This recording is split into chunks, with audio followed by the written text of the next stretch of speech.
If there's one question that I get all of the time, especially during my remote one-on-ones, it is how to price. Now, if you don't know about my remote one-on-ones, you can schedule yours today. I'll leave the link in the description box as always. But this is where you can talk directly to me, not anybody else. You're talking to me, and you can get your questions answered about starting your medical billing business. Now, even if you've been doing billing for years or you just started out, I know you have questions about starting your business. Why? Because I had questions about starting my business. This is an opportunity to speak to me, get your questions answered, so do that. So I decided to do kind of like a series of videos about pricing.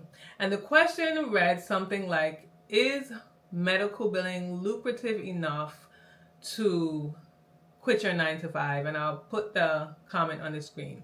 And so I'm gonna go into kind of, like I said, a series of videos talking about pricing, because if there is one thing that you have a question about when it comes to starting a medical billing business, I am sure that is your first question. Now, just to give you some backstory about myself, if you don't already know, my name is Tamika. I'm a certified professional biller and practice manager, and I have a medical billing business. Now, I have been doing contracting work as a biller for years, I think about since 2008, and I opened my medical billing business in 2020, 2019, one of those years. And so the question was, is it lucrative? So it can definitely be lucrative. Now, as far as my backstory is concerned, I have tried pricing in different ways, because again, when I started out, I didn't know how to price either. So as an employee, as a medical biller, I have been paid percentage and hourly. And so when I started to get clients for my billing business, the first way that I decided to probably price was percentage. Also, percentage is a way that most people tend to price their services, or they used to price their services. And I'm going to go into another video kind of going deeper into each way of pricing, pros and cons, stuff like that. But just right now, I'm just kind of telling you my story. So because I was already accustomed to getting paid by percentage, I thought that was the way to go. Later found out some other things, and it wasn't always the best way. I've also tried pricing by per claim. And if there's one that I would never, ever, ever suggest, it would be per claim. And that is because for me, if you're doing more than just submitting claims, then per claim is not the way to go, at least in my opinion. Then I tried charging by per hour. And for me, per hour kind of felt like I was an employee again. So again, I'll go into deeper with that, but that was another thing. I've also tried flat rate, and I kind of like flat rate the best out of all of them. And I also kind of have combinations between them. So again, when I go through that, we'll discuss that. But I've tried all different types of ways of pricing, and I've gotten a little better with it, but to begin with, it was really hard to do. I didn't know what to do, and it was just a mess sometimes. So the first thing I think you need to do when you're trying to price your billing services is decide what type of business you want. So there are different scenarios when it comes to billing businesses. Not everyone wants a big business. Not everyone wants to, have a big scalable business where you're hiring other billers, employees, and, you're just kind of taking on all type of specialties, or not everyone wants that. But that is an option. And so if you decide that eventually you want your medical billing business to be a big business where you're the CEO, you have billers underneath you, you're taking on, clients from different parts of the world, you're doing different services for them, credentialing, coding. Like, if you want that, you can have that. And that definitely can be lucrative. You also have the option of a lifestyle business, which is basically what my business is. And a lifestyle business is basically a business that supports my lifestyle. Now, that doesn't mean that maybe I won't have employees, or, that I can't have a lucrative business. It just means that our goal and our aim are two different things. So where one business is trying to scale, until they're huge and big, I'm not necessarily trying to do that. I just want to be able to support my lifestyle and the revenue and income that I need to support my lifestyle. So I might not need to have a multi-million-dollar business because my lifestyle is not multi-million dollars. I just want to make, $200,000 a year, or but if you have a scalable business, you might want to make $2 million, $3 million a year. So long story short, both businesses are lucrative, but you have to know what your goal is. Not everybody's looking to do the same thing, and so you need to decide what your goal is. Then, like I said, you might want to decide whether or not you want employees or not. And so both types of businesses can have employees. Of course, the one that's scalable probably will have more employees than the lifestyle business. But if I decide to, I may have 1 or 2 employees. Mainly though, what I want to do is to have more of contractors. And sometimes the contractors are not even for the billing services. I have a lifestyle business where I enjoy doing the billing. I'm the actual person doing the billing, and I enjoy doing the billing. It can change, we just never know, but I don't want to outsource my billing. I get a lot of questions about, outsourcing the billing and letting somebody else do it, and they can help me do it, which, it might become a time where I decide I want to do that. But right now, I have a medical billing business because I actually enjoy doing the medical billing. Then as far as services are concerned, that will also kind of determine what kind of business you have. So for me, I offer like 3 main services. I offer the medical billing services, I offer credentialing, and I offer like consulting training. Not to say that a bigger scalable business can't just offer that, but they may be able to offer more because they will have, like I said, more employees and people that can do these services, right? So they might also offer coding. They might also offer, eligibility and verification, pre-authorization. They might offer a plethora of things because they have more people who can handle that. So for me, I have like 3 basic services that I offer, and that's because it's just me. And I don't want to take on too much where I am, forgetting about certain clients or not doing the best job that I possibly can. So knowing what type of business that you want will help you in deciding how much you need to price. Because if you have employees that you need to pay for, and insurances for the employees, and you have an overhead space, maybe it's not remotely, everybody is in an office and you have to pay for that. All of those things are going to require money, and you can't charge, these little bit amounts, 2%, 1%, or stuff like that if you don't have, first of all, enough clients, and if you need money to be able to pay for these expenses. But in a lifestyle business now, again, you don't want to shortchange yourself, but you don't necessarily have to charge, a lot. Because, as you can see, I do this out of my home, so I don't have as much overhead. I don't have employees. I don't have certain things. So you have to factor in both things, decide what kind of business you want.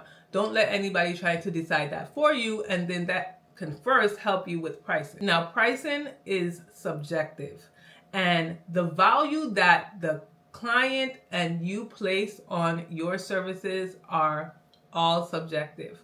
So no one can tell you what you should be charging for what you shouldn't be charging. Now, I did a video speaking about pricing, and I'll link that above. I think I probably did about 2 videos or so, but I'll link them above so that you can learn about different areas of pricing. And in one of the videos, I spoke about how you think about money, and that plays a huge role in what you decide to price.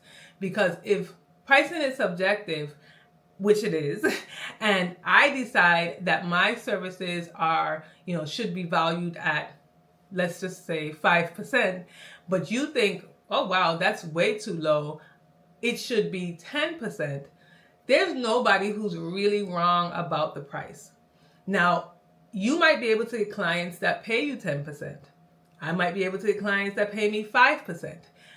And we have to be comfortable in figuring that out and seeing if that's what we think we are valued or our services are valued for.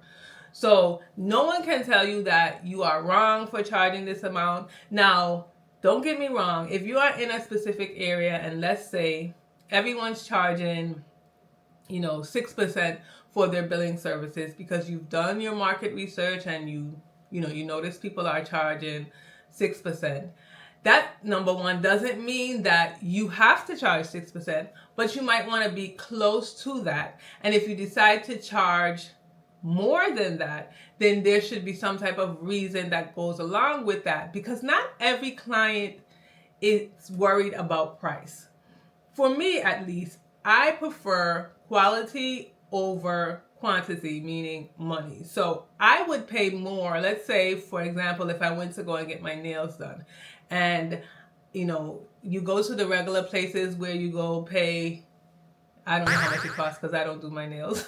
But if you go to a place that's like, $40 to get your nails done, and, everybody's in the same room, and, there is a quick, fast job, nobody talks to you, versus I go to somewhere where I'm there in the room by myself, and, they bring me a little mimosa or a mojito or something, or a little wine. I like my wine, I'm sorry. But they bring me something like that. I wouldn't mind paying, let's say, $60 for that service. So again, this is subjective to what your client thinks is valuable and what you think is valuable. And as a pro tip, just slipping that in, every client is not for you. So there will be clients that say, wow, that's expensive. You want to charge me 9%, or you want to charge me $2,500 to do the billing? That is expensive. Then that client is not for you. And you have to feel secure enough in yourself because you've done your research, you've done, what you had to do to prepare yourself, and there will be a client for you. So here are 4 factors that you need to keep in mind when you are deciding on price. And the first factor, again, I stated that a little bit earlier, is location. So depending on where you're located, that will play a role in how much you charge. Now, again, you don't have to charge exactly what someone else is charging just because they're charging that, or let's say 10 out of the 15 medical billing companies are charging 3%. So you're deciding you're going to charge 3%. I personally would not do that because there are other factors that come into play, and you know what you can do from what you can't do. So location is important, but take that with a grain of salt. Also, specialty. For me, specialty matters because there are some specialties that do not require as much as other specialties. For example, let's say mental health versus cardiology. These 2 specialties require different things. The cardiology may have a lot more surgeries and diagnosis and lines and stuff like that. And so for me, I would price differently a cardiology office versus a mental health office. So specialty matters greatly. Sometimes you decide to niche down into one specialty. And so if you decide that you're only going to bill for mental health providers, then you may require more clients than you would if you had, let's say, was specializing in cardiology. You might just need, 5 clients in cardiology in order to meet your goal of $100,000 a year. But if it's mental health, you may need more clients. You may need 10, you may need 15 clients in order to meet that amount. So specialty really does matter. Then you have services. What services are you offering? Are you just offering payment posting versus the, back end full cycle of medical billing from claim submission to patient statements? Or are you also offering credentialing or, training, or are you doing coding and billing? Like, all of that matters. in how you price and what you would price. So maybe you might not need, again, if you're doing, let's say, coding and billing for a mental health provider, versus my last example where I said, let's say you might need 10, 15 clients because it's a mental health provider and you're charging them less. If you're doing coding for that mental health provider, then you can add a little bit more to your charge. And so you might not need as many clients. Then fourth is expenses. Now, you got into business to make a profit, but all the money that you bring in is not going to you. If you charge a provider $1,500 a month, for the most part, unless you have some way of getting around expenses, you will not be receiving that whole $1,500. Some of it might go to your insurance for your business, some of it might go to supplies, some of it might go to, your email provider that you have to pay, or your fax, or your telephone. You are going to have expenses out of this money or this revenue that you're collecting. And you definitely are going to have taxes. So even though you get paid $1,500 from this provider, you owe taxes to the government at the end of the year or the next, the following year. For the year before, you're going to have to pay taxes. So don't go and spend off all the money that you get thinking that, oh, I just got $1,500 and I can spend that, because you will owe taxes on that. So you always need to put something aside. So those 4 factors will also determine how much you're going to charge a provider. Now, this was just going over the basics of, what you need to think about, because I can't tell you what kind of business you want. You have to decide that on your own. But you also have to think about the other things that I have also been stating. In the next video, or in the next set of videos, I haven't really determined how I'm going to do them, but in the next set of videos, I'm going to be talking specifically about the ways to price and the pros and cons of each of them. So make sure that you keep watching, and I will see you again in my next video.